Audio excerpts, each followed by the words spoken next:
Olha, eu acho obrigatório não só os artistas, mas os cidadãos se posicionarem nesse momento, porque a gente está vivendo um momento de ataque à democracia, de ameaça à ordem democrática. É uma música também de perplexidade. É impossível que uma pessoa esteja defendendo abertamente a censura, a ditadura, tortura. Sabe que desmatamento existe, homofobia existe, autoritarismo existe, trabalho escravo existe.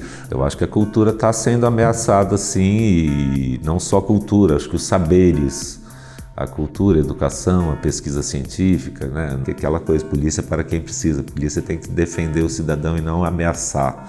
O cidadão é que paga o imposto dos policiais. São várias abordagens de reais possíveis, assim, que a gente espera que resistam em tempos tão hostis. Eu acho que o Brasil está doente, o Brasil precisa sarar.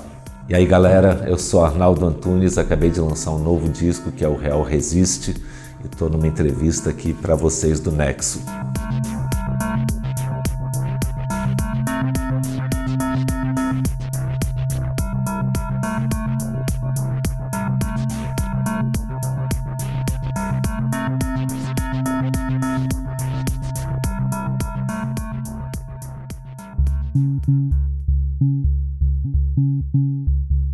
O Real Resiste é uma música de confronto, né?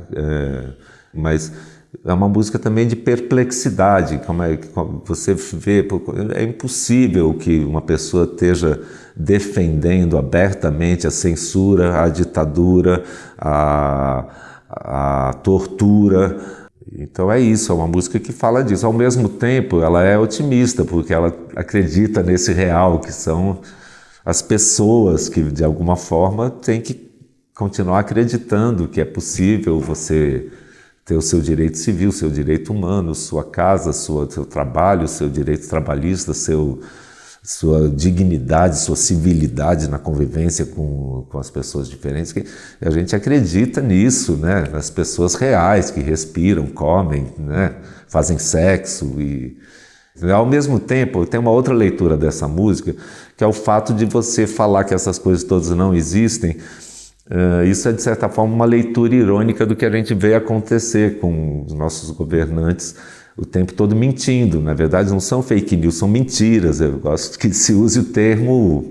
São mentiras. Você não pode dizer que a Terra não é redonda, que a Terra é plana, ou que o nazismo é de esquerda, ou que o aquecimento global não existe, ou que quem pôs fogo na Amazônia foram as ONGs, quem pôs o óleo no mar foi o Greenpeace, e, enfim, é uma série de mentiras. Então você vai convivendo com uma série de... E as pessoas têm que se indignar com isso, não pode achar normal, normalizar uma barbaridade dessa, entendeu?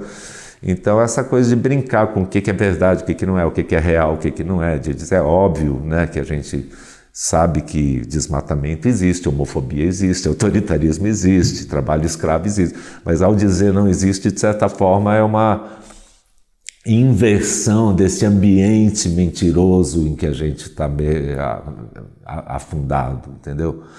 Agora, na hora que isso se torna título do disco, esse real... A proposta desse disco chamar o Real Resiste, aí multiplicando esse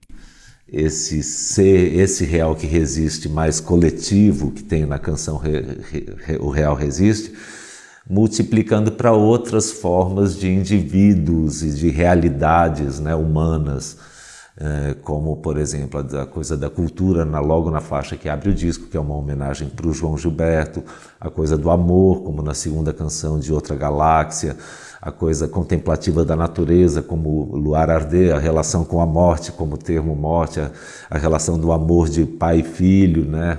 E da relação mesmo de como você cuida para que seu filho se tenha uma autonomia, enfim, como Na Barriga do Vento, ou também a convivência com as comunidades indígenas, que tem aí esse tema em duas canções, no Língua Índia e no Dia de Oca. Enfim, são várias abordagens de reais possíveis, assim, que a gente espera que resistam em tempos tão hostis. Olha, a questão indígena eu sempre fui ligado, interessado. Quando eu estava na faculdade aprendi um pouquinho, fiz algumas aulas de tupi, comecei um curso que depois não foi adiante, assim como fiz um curso de Yorubá, que também não foi adiante, mas me deu algumas noções. Mas eu tinha esse interesse já desde muito jovem e acho que isso acentuou porque minha filha teve uma relação mais intensa de ir várias vezes para essa aldeia Yawanawá e desenvolver trabalhos com eles e tal. E ela organizou essa vivência que eu fiz o ano passado, que foi uma experiência maravilhosa de ter um contato mesmo vivo ali, né, com a gentileza, com a doçura, com a cultura, com as medicinas, com a música dos Yawanawá, que são um povo muito especial, uma cultura muito rica, muito impressionante. Aprendi muito ali com eles. Então, isso é claro, acentuou minha admiração, meu desejo de evidenciar o valor dessas culturas que atualmente também estão sendo muito ameaçadas, né, por esse governo que questiona as demarcações indígenas e incentiva a invasão voraz do garimpo e da grilagem e do agronegócio, enfim, que diz que o que interessa na floresta amazônica não são as matas nem os índios, mas é o minério. Quer dizer, tudo isso já compõe um painel de que aquilo tem que ser defendido, principalmente nesse momento em que lideranças indígenas estão sendo ameaçadas e algumas sendo assassinadas. Quer dizer, eu acho que é um momento da gente olhar para isso e defender essas culturas, assim como a preservação do meio ambiente, né?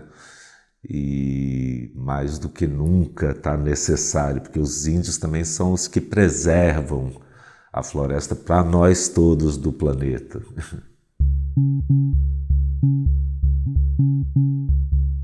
Na verdade, era um programa da Rede Minas que incluíram a minha música e, enfim, foi cortada da programação. E aí eu fiquei surpreso, vi nas redes sociais, é claro que a gente fica indignado, né? Já repeti essa palavra muitas vezes, mas, enfim, a música não é uma censura absoluta, né? A música pode ser escutada nas minhas redes sociais, nas plataformas digitais, nos serviços de streaming, etc. Então, tenho cantado ela, inclusive, nos shows. É muito diferente do que era a censura institucional da ditadura militar. Mas são maneiras sutis de ir censurando e, de certa forma, cerceando o espaço da liberdade de expressão. Então, num dia se fala contra os jornalistas, no outro dia se corta uma música no Canal Brasil, no outro dia se corta verbas, no outro dia põe na Funarte um cara que é inimigo das artes, né? E fala que o rock and roll está satanizando, ou põe, enfim, é um tempo todo pequenos cerceamentos que vão minando, vamos dizer assim, as fronteiras da democracia e que a gente, de certa forma, não pode normalizar. A gente tem que ficar reagindo. Olha, o que eu me lembro da ditadura, quer dizer, os horrores todos que são noticiados, que a Comissão da Verdade investigou e que, enfim, tudo isso que já é sabido, mas apesar de ter muita gente que ainda tem uma ilusão de que aquilo não foi um período tenebroso, né? Mas a minha relação era assim, eu era criança, jovem, adolescente, depois até chegar nos Titãs, o que acontecia é que eu tinha muito medo de polícia. A polícia tinha uma presença muito ostensiva nas ruas e me lembro de levar muitas blitz, isso é uma coisa traumática. Até hoje eu ouço uma sirene, eu já fico... não acho isso saudável. Eu acho que é aquela coisa, polícia para quem precisa. Polícia tem que defender o cidadão e não ameaçar. O cidadão é que paga o imposto dos policiais. Então, enfim, essa coisa de uma ditadura, você tem um aparato policial muito intimidador, né? Então essa é a minha lembrança mais forte. Agora, em relação à censura, mesmo no começo dos Titãs a gente teve uma música que foi censurada no nosso primeiro disco, que era Charles Chacal, música na primeira pessoa de um assassino famoso, né, que era o Charles Chacal, enfim, uma música do Brito. E ela não pôde ser gravada. Depois, quando a gente gravou no terceiro disco, Bichos Escrotos, teve também a coisa de não poder cantar o Vão Se Fuder ao vivo. Então a gente podia tocar essa música ao vivo, mas não podia cantar o palavrão. Aí, claro que a gente deixava o espaço e o público todo berrar, Vão Se Fuder. Mas foram as experiências. Eu não vivi assim uma coisa de censura. Eu já peguei o período da abertura, né, no começo da carreira artística, então não vivi como, enfim, os músicos dos anos 70 viveram, aquela coisa de ter que submeter, né, à censura as músicas, e pequena parte era aprovada e você ficava tentando driblar através de recursos poéticos para conseguir passar, enfim. Eu acho que a cultura está sendo ameaçada, sim, e não só a cultura, acho que os saberes, a cultura, a educação, a pesquisa científica, né, no corte de verbas para a educação, nas ameaças às universidades públicas, na maneira como se elege um reitor, enfim, vários cerceamentos na área da educação. E na maneira como a cultura também, além de cortes de verbas, o governo começou extinguindo o Ministério da Cultura e criou uma secretaria, e teve esse secretário da Cultura que fez um discurso, enfim, citando Goebbels.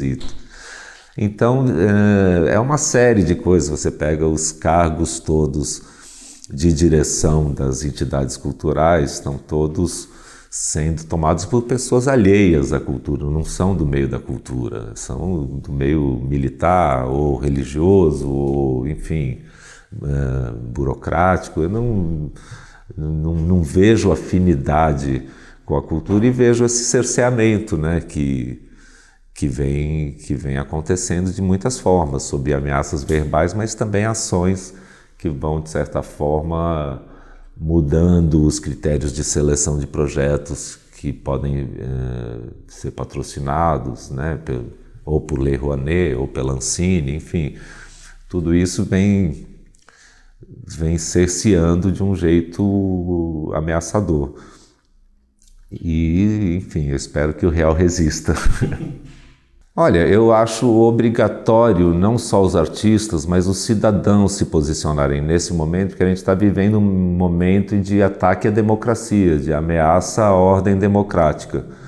Acho que isso é inegável, acho que a gente não tem como dourar essa pílula, entendeu? Então a questão não é você ser de esquerda ou ser de direita. Aliás, a mídia, de certa forma, promoveu uma ideia de que o país está polarizado entre esquerda e direita. Isso não existe. Agora a questão está se tornando assim, quem está em defesa da democracia e quem está a favor de um projeto que cerceia as instituições democráticas, os direitos civis, os direitos humanos, que ameaça o meio ambiente, que, enfim, ameaça a liberdade de expressão. E a gente está vendo isso acontecer e acho que as forças progressistas têm que se unir em defesa da democracia. Enfim, eu acho que a gente está tendo muitos motivos para se indignar, e sempre que você perde a capacidade de indignação, você vai normalizando uma situação de exceção que é muito perigosa. E acho que é um momento das pessoas se posicionarem mesmo. Claro que você, não é por ser artista que você tem que se posicionar através de uma canção, ou através... Você se expressa, você é livre para falar do que quiser, de um mosquito, ou de uma notícia de jornal, ou de uma relação de amor. Agora, como cidadão, você tem que ter uma reação na hora que você faz parte de uma sociedade em que a democracia está sendo asfixiada de alguma forma. Eu acho que o Brasil está doente, o Brasil precisa sarar. Eu acho que as pessoas acreditarem num projeto que valoriza o racismo, o preconceito, a homofobia, a negação do aquecimento global, na ameaça às comunidades indígenas e ao meio ambiente, no descrédito aos direitos humanos, aos direitos civis, à liberdade de expressão, as pessoas que elogiam a tortura, a ditadura, a censura. Isso só pode ser uma doença, eu prefiro chamar de um pesadelo, que passa se o real resistir, que é a vida das pessoas que prezam a ética, a dignidade, a civilidade, a convivência com a diversidade. É isso que eu espero do Brasil. Olha, essa pergunta se eu sou um músico que faz poesia ou um poeta que faz música, ela foi feita para mim muitas vezes, né, durante a minha carreira, e ela não tem muito uma resposta, porque eu acho que ela vem de uma expectativa das pessoas em acreditar numa cultura da especialização, entendeu? E eu acho que quem trabalha com canção popular já trabalha com letra e música, então já está num híbrido do verbal e da linguagem musical, que é da natureza. Quanto mais amalgamadas essas coisas aparecem numa canção, mais bacana fica, entendeu? Então, para mim, isso é muito natural, fazer livros de poemas e também fazer canções, e ao mesmo tempo me preocupo com a materialidade gráfica das palavras. Então o projeto visual dos meus livros eu mesmo que faço. Aí tem os trabalhos de poesia visual que vão para outros suportes, vão para o vídeo, que aí no vídeo tem também a música junto acontecendo, ou vai para uma instalação, para um trabalho plástico que acaba se tornando uma exposição, ou para um objeto. Enfim, tem muitos suportes e linguagens, mas acho que a gente vive uma época também, essa coisa digital mesmo, propicia uma interação maior entre os sentidos, entre o verbal, o visual, o sonoro. Hoje em dia você abre um site e você tem essas coisas todas acontecendo e interagindo ao mesmo tempo. E acho que a modernidade toda foi, de certa forma, propiciando esse trânsito maior entre os sentidos do homem. Então essa expectativa da especialização não me serve muito. Acho que eu também cresci e me formei jovem, assim, num período em que no Brasil a música popular e a poesia estavam num diálogo muito intenso e produtivo e fértil, assim. A coisa da Tropicália com a poesia concreta, poetas que faziam canção, como Paulo Leminski, como Torquato Neto, como Ali Salomão. Enfim, isso começou com Vinícius ainda na Bossa Nova, que era um poeta de livros que migrou um pouco para a canção, sem deixar de fazer livros. Então, eu já peguei esse trânsito, essa fluência desse trânsito com uma certa naturalidade. Olha, eu acho que a geração das bandas de rock nos anos 80, não dá para dizer que havia uma união nem ideológica nem estética. Enfim, nunca considerei o rock dos anos 80 como um movimento. Era uma movimentação de mídia em torno do rock, assim como houve depois em torno da lambada, ou do axé music, ou do sertanejo, enfim. Era uma época em que se valorizou o rock nas programações das rádios e no cast de artistas das grandes gravadoras, e a gente, é claro, aproveitou essa onda e convivia com muitas outras bandas, mas cada uma tinha uma linguagem muito própria, tinha múltiplas estéticas ali para chamar aquilo de um movimento, como foi a Jovem Guarda, ou a Tropicália, ou a Bossa Nova. Na verdade, tinha muitas diferenças, assim. Olha, eu não sei essa identificação minha com o rock. Eu comecei numa banda de rock, que é os Titãs, fiquei 10 anos na banda, mas eu acho que a minha carreira é muito mais múltipla, assim. Eu acabo exercendo uma diversidade muito grande de gêneros, muitas vezes misturando coisas entre eles, mas eu acho que tem uma atitude meio ligada ao rock and roll que se preserva, entendeu? Quando eu estou no palco, sempre tem uma coisa de atitude que vem dessa escola do rock and roll, é um pouco por aí. Eu acho que o rock está sempre se renovando e, enfim, absorvendo, se misturando com outros gêneros, absorvendo coisas novas, e é uma linguagem mundial que cada país se faz um rock and roll diferente. Hoje em dia é difícil até identificar isso como um gênero musical específico, né? Os desdobramentos do rock são muitos, né? Tem desde heavy metal, aí você tem thrash metal, aí você tem o punk, você tem o progressivo, você tem rock latino, samba rock, enfim, isso já vai se multiplicando em outras linguagens, né?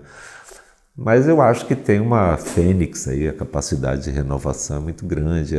Também acredito num desejo experimental da linguagem do rock and roll, de estar inventando e buscando soluções de sonoridades novas, de timbres, camadas. Acho que essa coisa comportamental rebelde do rock tem também o seu reflexo para expandir os limites da cultura pop para novas experiências, enfim, de tonalidade, de timbre, enfim, de linguagem, de rítmica, de mixagem, enfim, tudo isso acho que dá uma inquietude que é da natureza, né, do rock and roll.